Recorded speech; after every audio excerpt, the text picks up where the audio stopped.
شامل رحمۃ اللہ علیہ کی روسی استعمار کے خلاف جہادی خدمات آج کے ہمارے مقالے کا عنوان ہے۔ امام شامل رحمۃ اللہ علیہ اسلامی تاریخ کے وہ عظیم انسان ہیں جنہوں نے تصوف و صوفیزم کے راستے سے گزرتے ہوئے تزکیہ نفس یعنی تسخیر ذات کے بعد تسخیر کائنات کا علم بلند کرنے کے لیے عملی جہاد کا آغاز گوریلا جنگ سے کیا اور مسلم دنیا کے پہلے گوریلا سپہ سالار ہونے کا اعزاز بھی حاصل کیا۔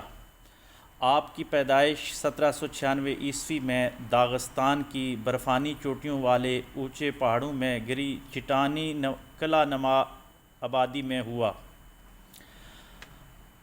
پہلے آپ کا نام علی رکھا گیا، لیکن آپ زیادہ دیر بیمار رہنے لگے اور قبائلی روایات کے مطابق پھر بچے کا نام تبدیل کر دیا گیا کہ اگر اس کا نام تبدیل کر دیا جائے تو صحت اچھی ہو جاتی ہے۔ پھر آپ کا نام شموئل رکھا گیا، لیکن زیادہ تر مورخین نے آپ کو شامل ہی لکھا ہے اور امام شامل کے نام سے ہی آپ مشہور ہو گئے، حالانکہ آپ خود اپنا نام شموئل لکھتے تھے جب آپ اس میں قید میں تھے روسی میں، وہاں سے بھی جو خطوط لکھے گئے اس میں شموئل نام ہی آپ نے استعمال کیا ہے۔ تو یہاں سے ایک بات ضمناً عرض کرتا چلوں کہ ہمارے استاد تھے ڈاکٹر جمیل قلندر صاحب، اسلامک یونیورسٹی میں ہم نے ان سے پڑھا ہے، تو انہوں نے اپنے بیٹوں کے نام رکھے ہوئے تھے جبرائیل اور میکائیل۔ تو فرشتوں کے نام رکھنا بھی شاید ہمارے سنٹرل ایشیا والی تہذیب میں پائے جاتے تھے، جس کی وجہ سے ان کا نام بھی شموئل تھا۔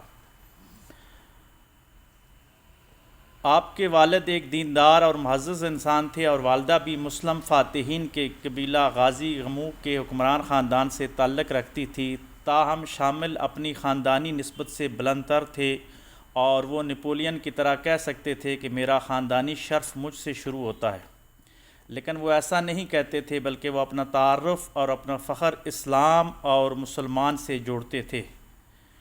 کوکاف کی رومانوی اور حیرت انگیز پہاڑیوں میں پیدا ہونے والے امام شامل نے اپنے بچپن میں ہی اپنی قبائلی روایات کے مطابق اپنی جسمانی مشقوں یعنی گھڑ سواری، نیزہ بازی وغیرہ میں مہارت حاصل کر لی تھی۔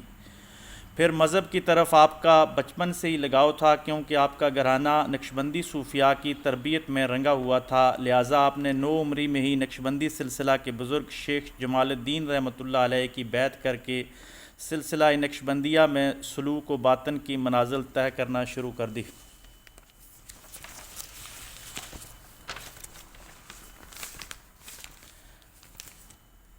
اسلامی تصوف کی سنہری روایات کے عین مطابق آپ کے شیخ ظاہری و باطنی علوم سے مزین تھے، لہٰذا آپ نے اپنے شیخ طریقت سے باطنی علوم کے ساتھ ساتھ ظاہری علوم میں بھی یعنی عربی ادب، فلسفہ، علوم اسلامیہ اور تقابل ادیان کے علوم میں بھی کافی حد تک مہارت حاصل کر لی تھی۔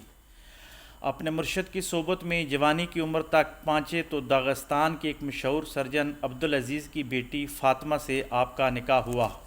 اس کے بعد آپ کی جہادی زندگی کے کارنامے کا ذکر کرنے سے پہلے اس علاقے میں جہاد کے پس منظر کے حوالے سے کچھ بات کرتے ہیں۔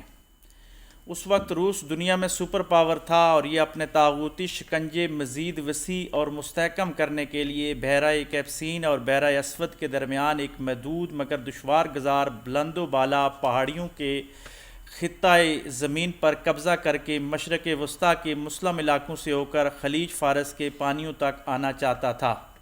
یہ خطہ وہی کوکاف ہے جو اپنی ہولناکیوں کی وجہ سے پریوں اور جنات کی افسانوی داستانوں کا مرکز رہا ہے۔ حضرت عثمان ذو النورین رضی اللہ تعالیٰ عنہ کے دور میں مسلم مبلغین یہاں پہنچے اور یہاں کے لوگوں کو توحید و رسالت سے آشناس کروایا، اور یہ لوگ مسلمان تو ہو گئے لیکن صدیوں تک ان کی دینی تعلیم و تربیت کا کوئی اہتمام نہ کیا گیا۔ یہاں کے اکثر لوگ کلمہ و نماز سے بھی نابلد تھے۔ شادی و نکاح کی تقریبات میں شریعت کے بجائے مقامی رواجوں کے مطابق ہی ہوتی تھی۔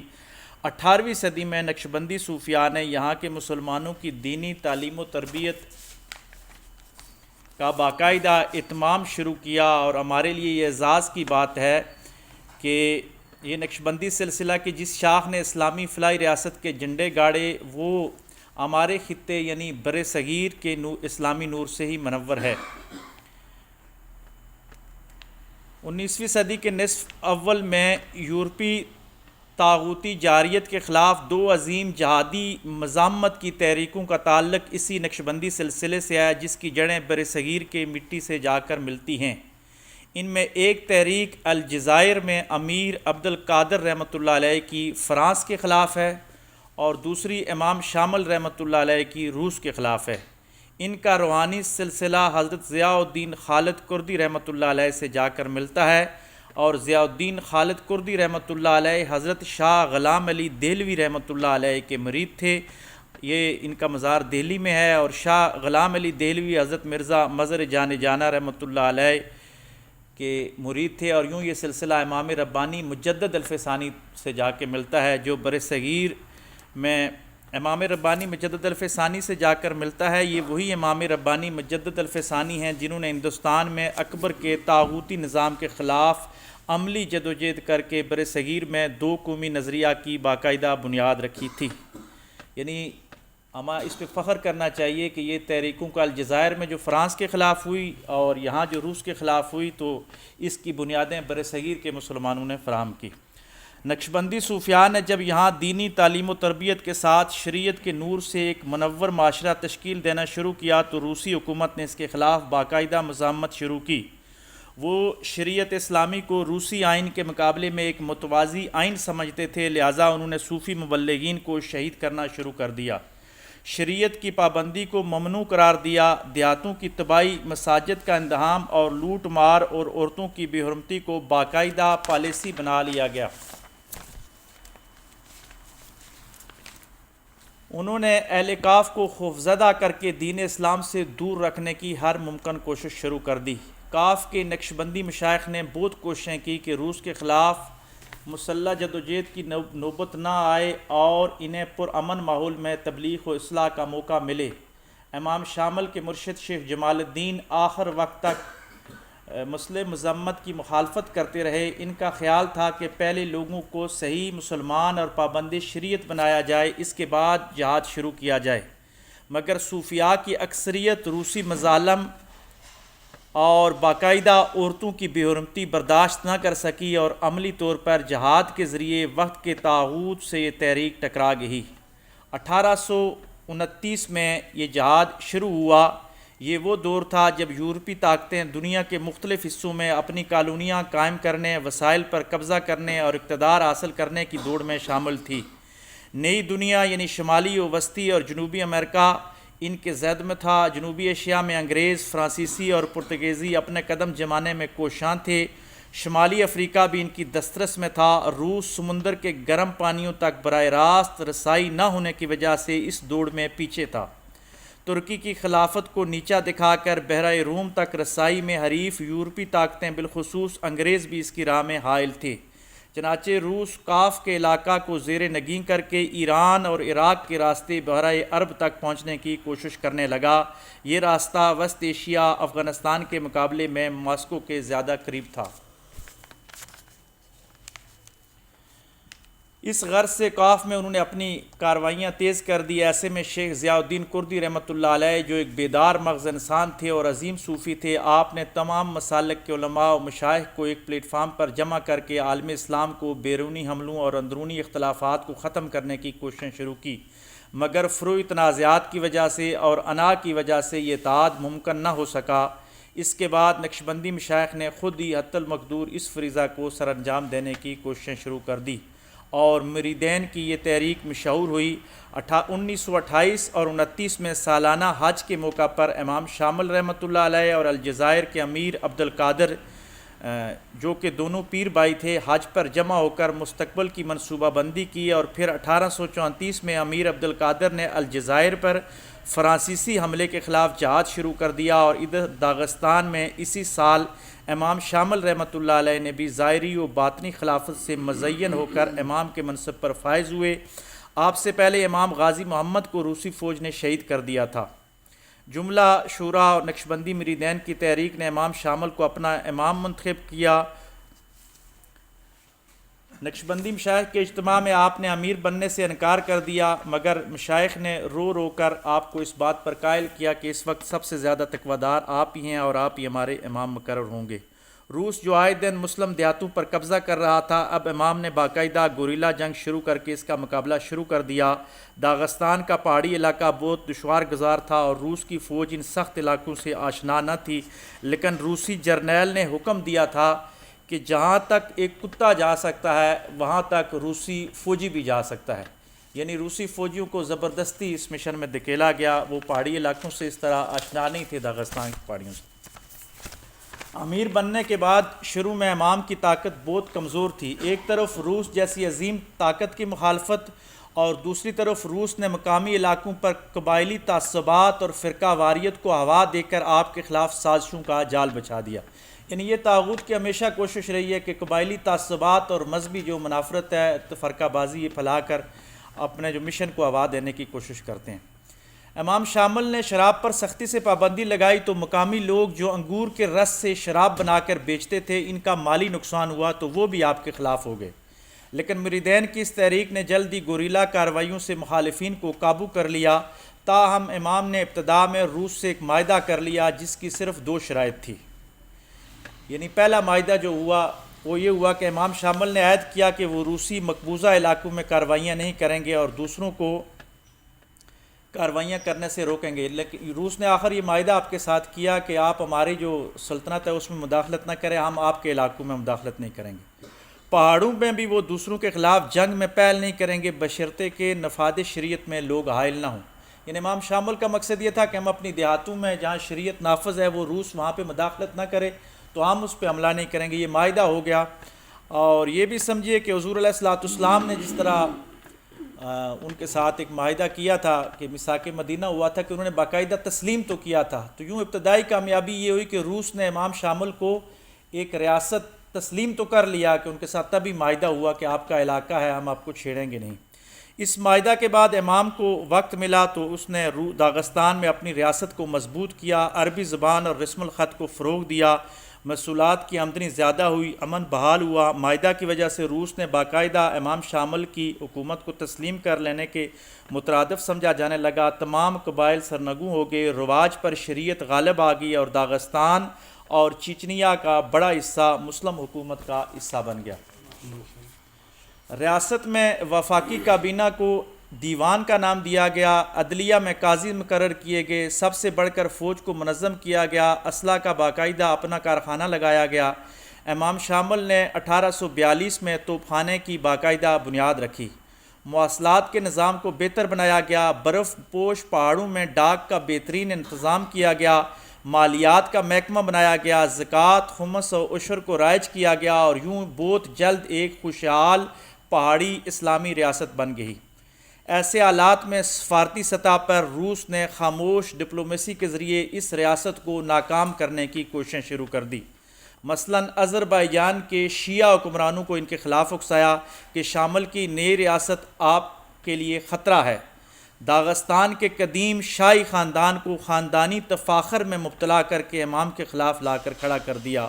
اس کے بعد 2 اہم مسلم طاقتیں یعنی عثمانی ترک اور ایرانی قاجار کو بھی یہ باور کرایا گیا کہ باقاعدہ اسلامی ریاست کل آپ کو بھی کھا جائے گی، لہٰذا سفارتی طور پر ہمیشہ کی طرح یہاں بھی دیندار لوگوں کو دنیا سے کاٹ کر رکھنے کی پالیسی اپنائی گئی۔ بالکل اسی طرح جس طرح غزہ میں حماس کے خلاف سارے مسلمانوں کو یہ ڈرایا جا رہا ہے کہ اگر یہ طاقت میں آ گئے یا پاکستان میں اسلام پسند آ گئے تو آپ کو کھا جائیں گے، تو مسلمان زیادہ دشمن ان کے ہو گئے۔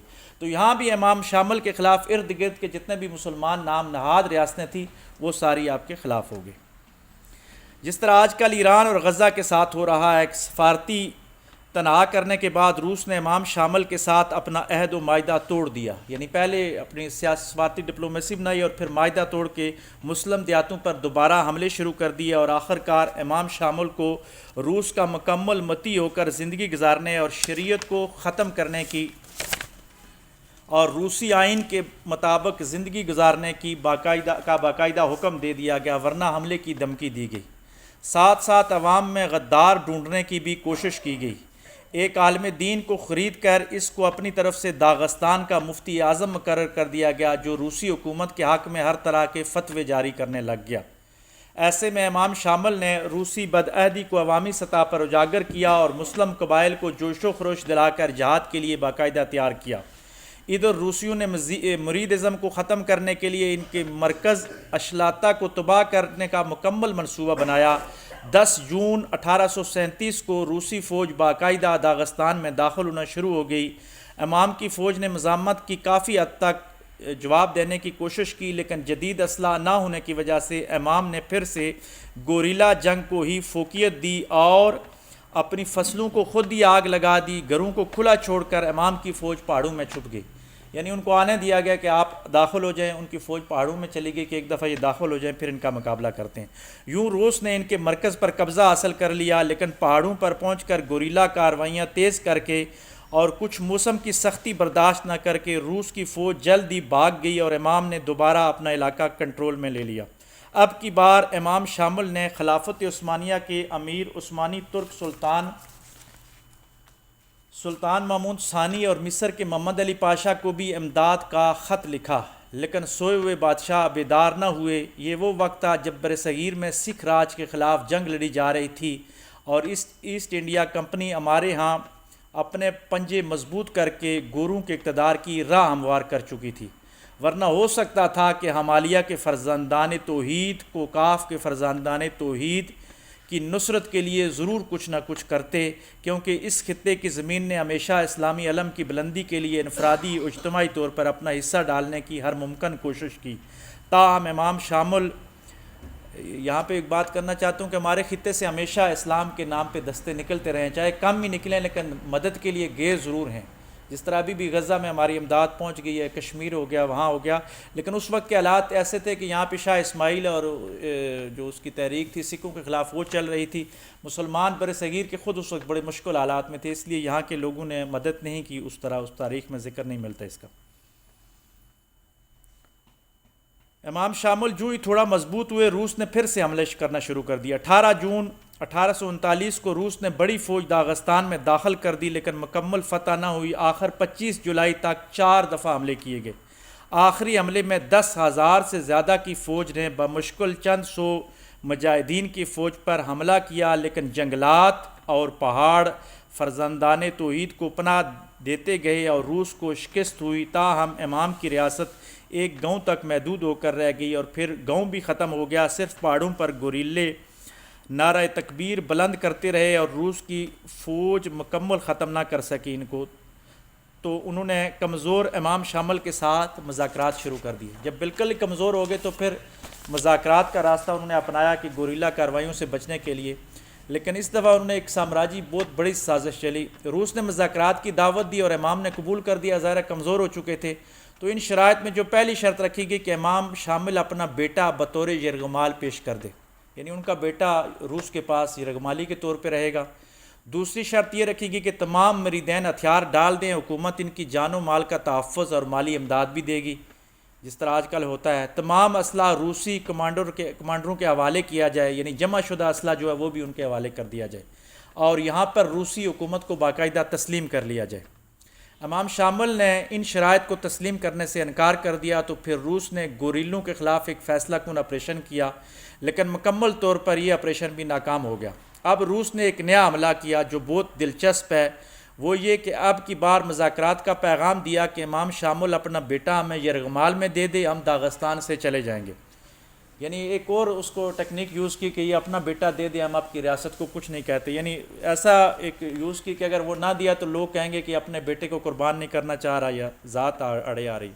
امام شامل نے اسلامی ریاست بچانے کی خاطر یہ سودا فائدہ مند سوچا اور اپنا بیٹا روس کو یرغمال کے طور پر دینے کے لیے رضامند ہو گئے۔ 8 سال کا جمال الدین، جس کو امام شامل یرغمال کے طور پر دنیا کے سب سے بڑے طاغوت کے حوالے کر رہے تھے، اس کو نصیحت کی گئی کہ تم نے رونا نہیں ہے، دشمن کے سامنے باوقار رویہ اختیار کرنا ہے، تم جلد واپس آ کر ہمیں ملو گے۔ باپ نے دعا دی کہ یا اللہ، جس طرح تو نے فرعون کے دربار میں موسیٰ علیہ السلام کی حفاظت کی، اسی طرح اس کی بھی حفاظت کرنا۔ اس کی ماں نے اسے سفید نقشبندی چوغا پہنایا، سر پر خر کی اونچی ٹوپی سجائی اور اپنے جذبات پر قابو رکھتے ہوئے کہا، بیٹا یاد رکھنا تم امام داغستان کے بیٹے اور نائب رسول کے فرزند ہو۔ اس کے بعد ماں نے اپنے بیٹے کو کبھی نہیں دیکھا۔ روسی حکومت کے ساتھ طے پایا تھا کہ داغستان کے نزدیک جو روس کا علاقہ ہے وہاں پہ ہی سردار جمال کی قیادت میں رہے گا، یعنی سردار جمال روس کی زیر قیادت ایک لوکل مسلمان تھا کہ وہاں پہ امام شامل کا بیٹا یرغمالی کے طور پہ رہے گا، لیکن روس نے اور اس کے ساتھ ایک دینی معلم بھی بھیجا گیا کہ اس کی دینی تربیت کرے گا، یہ تو 8 سال کا بچہ ہے، لیکن روس نے اس پر وعدہ خلافی کی اور بچے کو سیدھا ماسکو میں اپنے ایوان اقتدار میں پہنچا دیا۔ اور بعد کی تاریخ سے معلوم ہوتا ہے کہ روسی امام شامل کی شہرت اور قیادت کو داغستان میں عملی طور پر تسلیم کر چکے تھے، اب یرغمال کر کے بیٹے کو اپنے مارکسزم کے رنگ میں رنگنا چاہ رہے تھے تاکہ امام شامل کی وفات کے بعد اس کے بیٹے کو اس کی گدی پر بٹھا کر اس کے ذریعے داغستان کے عوام کے دلوں سے اصلی اسلام نکال کر مارکسزم سے متاثر یعنی جعلی اسلام پیش کر دیا جائے اور بغیر جنگ کے یہ علاقہ فتح کر لیا جائے۔ اس طرح کی پریکٹس ہمارے ہاں بھی ہوئی کہ پیر پگاڑا جو سندھ میں ہے، اس کا جو دادا تھا وہ ہروں کا روحانی پیشوا تھا، اس نے انگریز کے خلاف بڑا جہاد کیا، لیکن یہ جو پیر پگاڑا چھوٹا سا اس کو لے گئے، اس کا باپ جب شہید ہو گیا اس کی لاش بھی اسامہ بن لادن کی طرح سمندر برد کر دی گئی تھی۔ یہ پیر پگاڑا جو پچھلے فوت ہوا ہے اس کو لے گئے اور پہلے علی گڑھ جا کے اس کا ڈنگ نکالا جہاد کا، اور پھر اس کو کیمبرج یونیورسٹی آکسفورڈ بھیج دیا، تو وہاں سے پورا یورپین بن کے، تو مریدین تو ان کے سندھ میں آج تک موجود تھے، واپس لیاقت علی خان کے دور میں ان کو گدی حوالے کر دی گئی، اور وہ جو ایک جہادی تحریک تھی اس کو جمہوریت کے حسین لبادے میں پیر پگاڑا کے مرید اس کو 4-5 سیٹیں دے دیتے ہیں۔ تو سیم روس کی بھی یہی پوزیشن تھی کہ امام شامل ایک حقیقت بن چکی ہے اور اس کے مرید ہیں، تو اس کے بیٹے کو ہم تیار کر لیتے ہیں، بعد میں اس کو مارنے کے بعد اس کے گدی پہ اس کو بٹھا کے آسانی کے ساتھ ان کو اسلام کا وہ جو ایک اصلی اسلام ہے وہ نکال کے جعلی اسلام ان کو دے دیا جائے گا، لیکن خدا کو کچھ اور ہی منظور تھا۔ جعلی اسلام پیش کر دیا جائے گا اور بغیر جنگ کے یہ علاقہ فتح کر لیا جائے گا۔ روس میں امام شامل کو نظریاتی طور پر اعلیٰ تعلیمی اداروں میں پڑھایا گیا، اب اس کے بچے کو اعلیٰ تعلیمی اداروں میں روس میں پڑھائی شروع ہو گئی، اور خوب سہولیات اور دنیا کی رنگینیوں میں نہلا دیا گیا تاکہ یہ روح کے بندے مادی لذتوں میں گم ہو کر اسلام کو مکمل بھول جائیں۔ جمال الدین کی رہائش اس کے بادشاہ زارنوکلس اول کے محل میں تھی، اس کو کیڈٹ کالج میں شاہی بچوں کے ساتھ پڑھایا گیا۔ تعلیم مکمل کرنے کے بعد جمال الدین کو روس کی فوج میں کمیشن دیا گیا اور لیفٹیننٹ جمال الدین شامل کی پہلی تعیناتی پولینڈ کے دارالحکومت میں ہوئی، اس کو وہاں پہ باقاعدہ انتخاب کر کے فوج میں شامل کروا دیا گیا۔ دوسری طرف امام شامل کی ریاست بہت کمزور ہوگی، تاہم کارروائیوں کے خوف سے وقتی طور پر روس نے ان کو مکمل ملیہ میٹ نہیں کیا، لیکن امام کے بیٹے کو یرغمال بنا کر ایک اور سفارتی اور میڈیائی مہم کے ذریعے وہ امام شامل کو دنیا میں مزید تنہا کرنے کے مشن پہ برابر کام کر رہے تھے، لیکن امام نے ہمت نہ ہاری، پھر سے اسلامی ریاست کو منظم کیا اور کچھ عرصے کے بعد ریاست پھر ایک منظم نظریاتی ترقی پر گامزن ہوئی۔ اس دوران 15 سال کا عرصہ گزر گیا، یہ 15 سال کا عرصہ درمیان میں ان کو مل گیا، وہ کام کرتے رہے۔ امام کا گرفتار بیٹا اب 23 سال کا ہو کر روسی فوجی افسر تھا، لیکن امام کو اس کے بارے میں کچھ معلومات نہیں تھی، بتایا نہیں گیا تھا۔ امام نے گوریلا کارروائیاں کر کے روس کے بہت سے فوجی افسران کو بھی گرفتار کیا کہ کسی طرح ان کے بدلے میں میرے بیٹے کی رہائی ہو، لیکن کسی صورت بھی وہ اس کا بیٹا حوالے کرنے پہ تیار نہیں تھے۔ آخر میں اس مرد کوہستانی نے کمال حکمت عملی اختیار کرتے ہوئے جارجیا کے بادشاہ کی دو شہزادیاں ایک گوریلا کارروائی میں گرفتار کر کے داغستان میں لے آئے۔ کیا بادشاہ کی بیٹیاں گرفتار کر کے لائے، بدلے میں ہمارا بیٹا آ جائے گا۔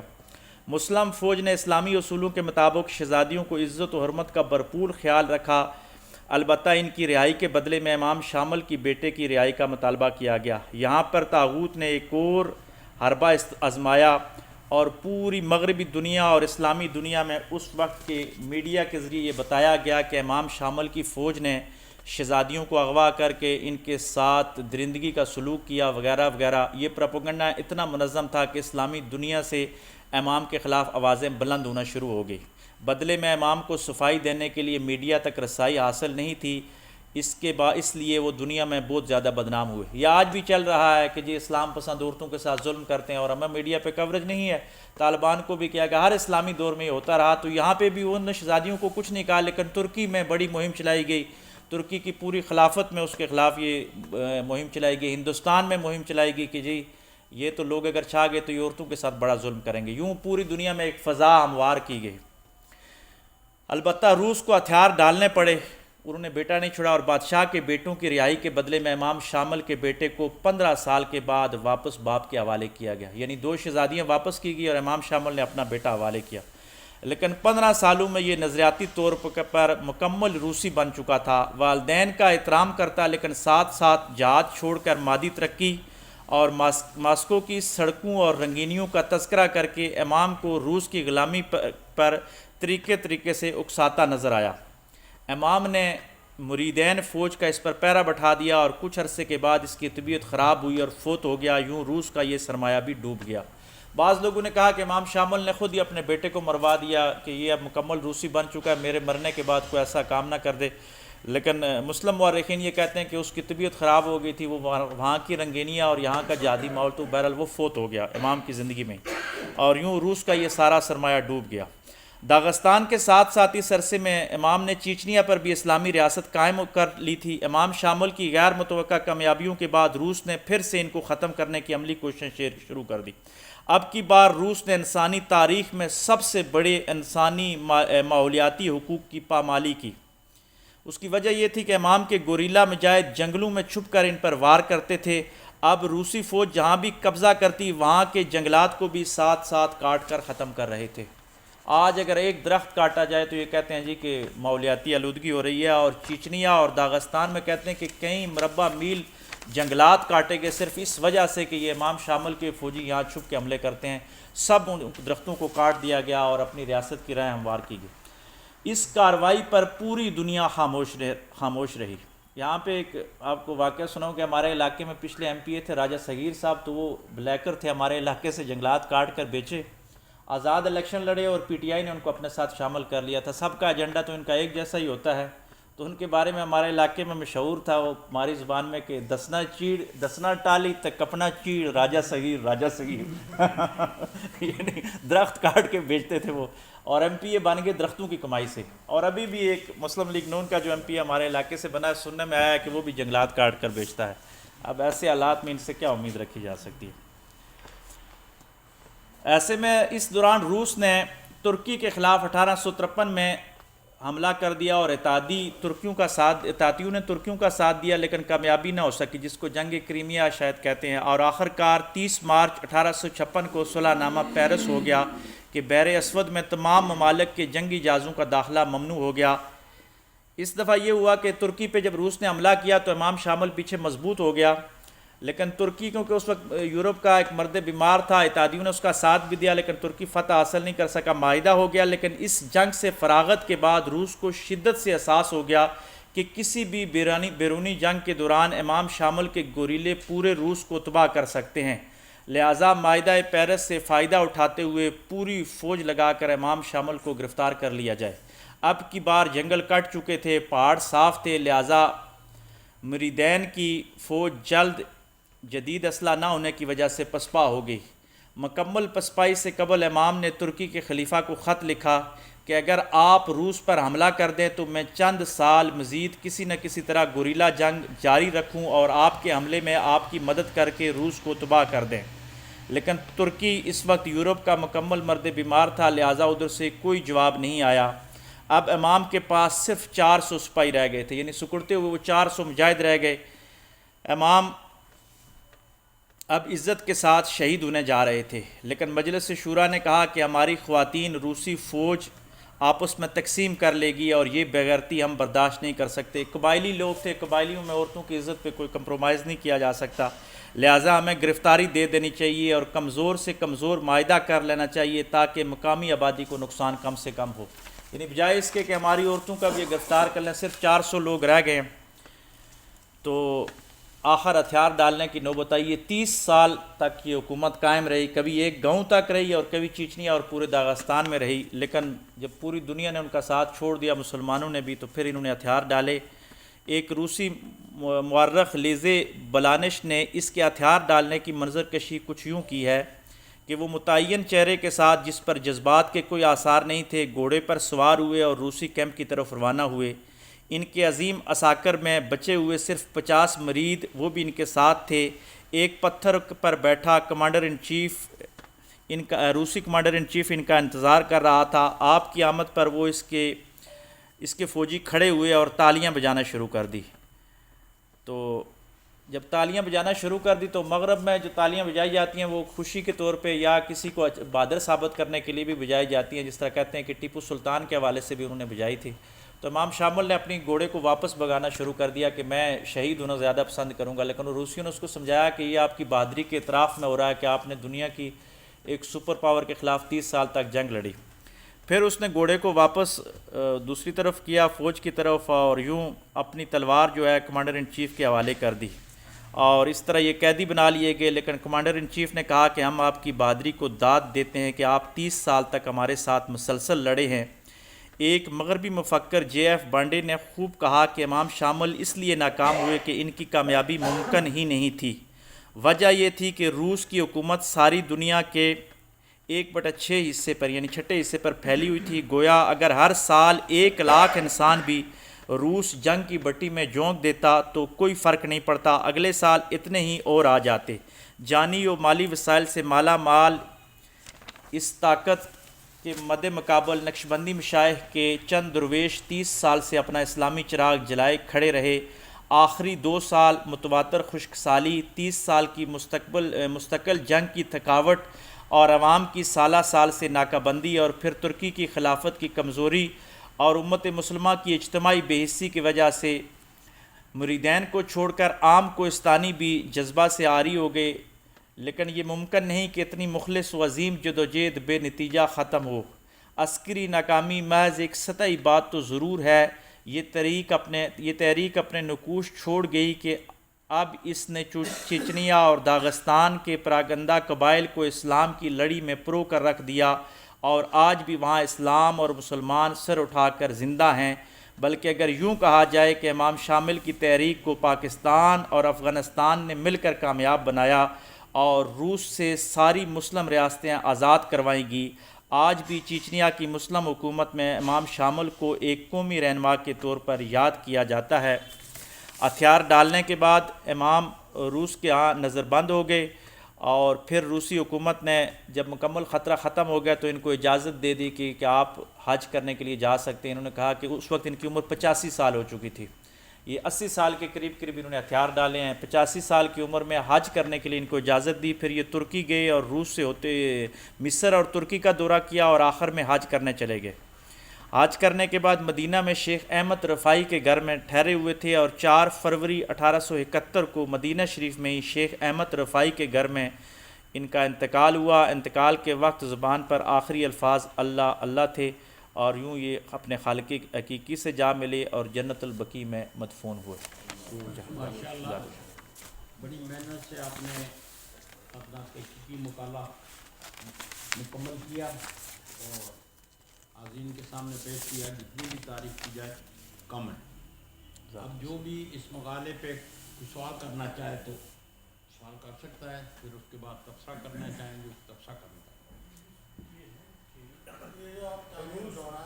ایک بندہ جی آپ نے سوال کرنا ہے جی کریں.